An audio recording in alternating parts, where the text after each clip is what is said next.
Hi, I'm Tom Landon. The program you're about to watch was recorded live at the historic Grandin Theater in Roanoke. Since we started the Echo Channel, we've made every effort to record as many Hoot and Holler storytelling shows as we can.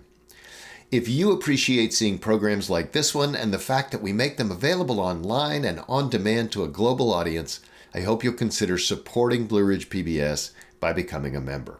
These programs aren't cheap to produce, and we're actively seeking underwriting to support the recording, editing, and distribution of Hoot and Holler so that we can continue to make these heartfelt and personal tales available to those who are unable to attend them live. If you'd like to learn more about sponsorship, please drop me a line by email at tlandon@blueridgepbs.org. And enjoy the show. Blue Ridge PBS and Echo present Hoot and Holler, a live storytelling event recorded at the historic Grandin Theater in Roanoke, Virginia. I'm in love with my coworker.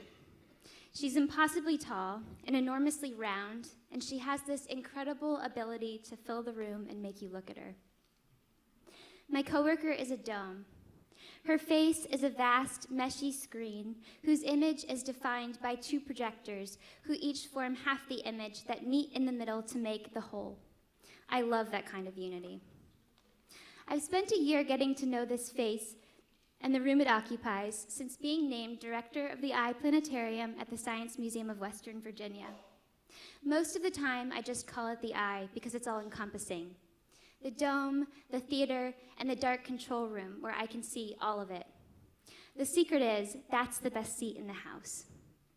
It's a dark, black, intense space where we make everything happen. The reason I have this job is because there's a moth in my brain. Let me explain.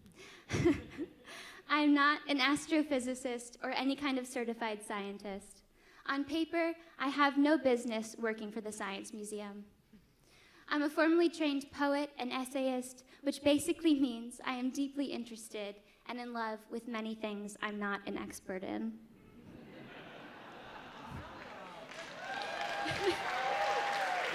It's true.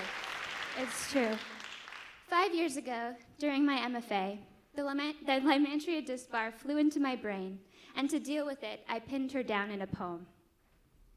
The Lymantria dispar is either the exact kind of moth you want in the brain, or the exact kind of moth you don't want in the brain.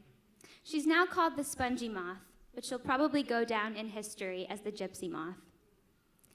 Yeah, if you know anything about her, you might be cringing right now. In its larval state, this species' caterpillars can devour entire communities' worth of trees. They're invasive, destructive, and generally pestilent. But I want you to know, it isn't their fault. Their whole being here is pure happenstance. In 1869, Etienne Leopold Trouvelot, an artist, astronomer, and amateur entomologist, imported Lymantria dispar eggs from Europe in hopes they'd yield more silk than his polyphemus silkworms. Like all good stories, there are a dozen different versions of what happened next. My favorite is this. Trouvelot went to bed one night, leaving behind a study full of larvae and an open window he forgot to close. Spun out on single threads of silk, the caterpillars were unleashed on Medford, Massachusetts, decimating trees left and right as they ate their way through every leaf. I came across the moth by way of Trouvelot's astronomical illustrations. They're abstract, mutedly colorful, and there's something biological about them. His solar flares have furry wings, and his moons are like silk-wrapped cocoons. To my eye, he was still drawn to the moth, haunted by her. Maybe I was projecting, but I found myself somewhere in the open center of a love triangle between man and moth and moon. One night, I must have left my window open. She flew into my brain. She came out again when the eye opened. I wasn't running it.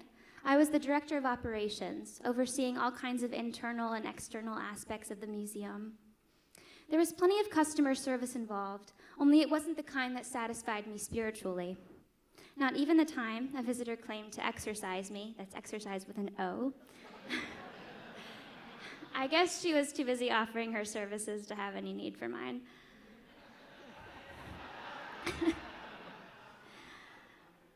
When the Eye opened, we wanted to put it to purpose beyond the standard planetarium experience. It's too immersive not to at least try. You sit in front of the dome, and suddenly something as small as a microbe or as large as outer space becomes manageably sized. When an opportunity to demo our capabilities came up, our team wanted to be able to exhibit something handmade and homegrown, to show what we could do and who we could become. When we considered creating something more art-based for this demo, I don't know why, but the moth insisted upon herself. So I offered up my piece for a video poem. Like most of what I did at the museum, it required a lot of effort with little time and few resources. In just days, somehow, we'd made Crater with a Moth at its center. I can't even begin to describe what it's like to project a project on the dome with a live audience, especially when there's been little time to perfect the piece. We were excited for the demo, but only in that it offered a glimpse of what would become the underlying philosophy of the Eye, a complete fusion of art and science, technology that serves to tell a story, make you think, and a dome that makes you look. I was so focused on the project, I missed the forest for the trees. The poem itself tells you the story of the space, if you listen close and let the visuals capture you. Here. The logic of etymology is circular. Antheria, Polyphemus, we are always orbiting the Eye. Polyphemus, as in Homer's Cyclops, as in a moth with purple and ochre ocelli, the eyes of an owl on its hind wings. Had Trouvelot gone no further than the Saturnids that spring, he may never have learned that the Eye circles back to the familiar. We are always remembered for what we leave in our wake. Adaptation, so as to make it right. The oculus of the hind wing, oculus, as in circular window, as in the boss of a volute, the center of a nautilus, is less its inheritance than a spandrel, a space left over, meaning made of a void in the structure. Because it had been a quick project, it didn't fit perfectly, and it was a bit more zoomed in than we'd intended. My boss, who's here tonight, was so anxious about its imperfections that she ended the poem halfway through, and the little group was stunned. They weren't finished with the moth or Trouvelot's story.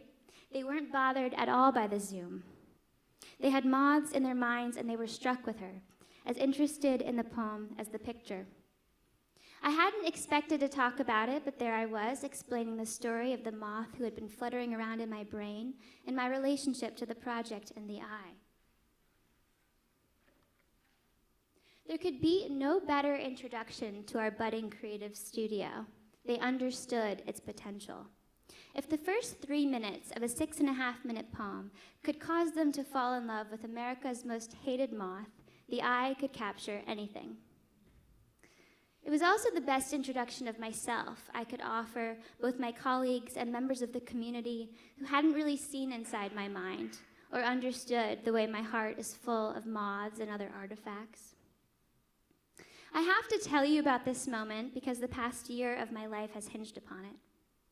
A few months later, I was named director and entrusted with the task of reimagining the Eye and its programming, initiating projects and partnerships that fuse the best of science and art. We've now had 2 major collaborations emerge alongside Roanoke partners who were captured by the moth during that meeting, and a few more are in the works. Showing Crater with a Moth at its center is like leaving the window of your study open, so that so many strands of silk can go where they're led. It's this completely singular service the Eye offers. It captures the attention and captivates the unsuspecting mind. I introduce the dome as a coworker who draws attention, but it isn't to herself. It's to who or what she's showing you. In this age where our attention is so precious and so easily taken from us, there's been a deep appreciation from our audiences that we offer them something worth seeing, something they didn't know they'd been without. And for the artists, what a service to be so seen and understood. I'm beginning to believe that the best service is a symbiotic relationship. It's a kind of mutualism. When we work in tandem to illuminate one another. My visuals with your story, your sound with my stage. This whole process has breathed new life into a museum many locals discount once their children age out. Now, people are constantly walking out saying, "I had no idea." This kind of service, especially where the arts are concerned, requires great trust and great responsibility. I don't take that lightly. When I say the control room is an intense space, it's likely so mostly because of my own tension when I'm sitting in it during a live event. Usually, by the time we're showing something, it's all been built, and the only thing left is to play it. The difference is, up to 100 people can be watching, and with a project as precise as, say, a live orchestral performance, you have to start and stop at the exact wrist flick, at the exact moment when the bows leave the violins. It's daunting and thrilling. It's the very breathtaking experience of being together in time with someone else. It's a profoundly connective experience, even if I'm sitting alone in the dark for most of it. I don't know what I'd do without it, truly. I believe Roanoke could survive without this, but I'm grateful it doesn't have to. We are alive in a moment when our connections to one another are our sustenance, and it is sustaining. I was a stranger when I moved here, and a stranger even 2 years into living here. But sharing the moth in my mind with a room full of people opened doors and windows and eyes, and allowed me, for the first time since COVID so separated us from each other, a real sense of community. None of this probably fits how we usually think of customer service, but it's the best service I and my I and the I can offer. For a writer who's only ever meant, look, see, love this thing as I love it, or at least give it a chance, I've received exactly that. In the beginning, I thought what I was doing was self-indulgent, but people keep buying tickets and continue to be excited about our projects. Sometimes I'm hazy on who's the customer and what's the service, but in the nonprofit world, it often works both ways. We may provide something you didn't know you needed, but also, we wouldn't be here without you. Thank you.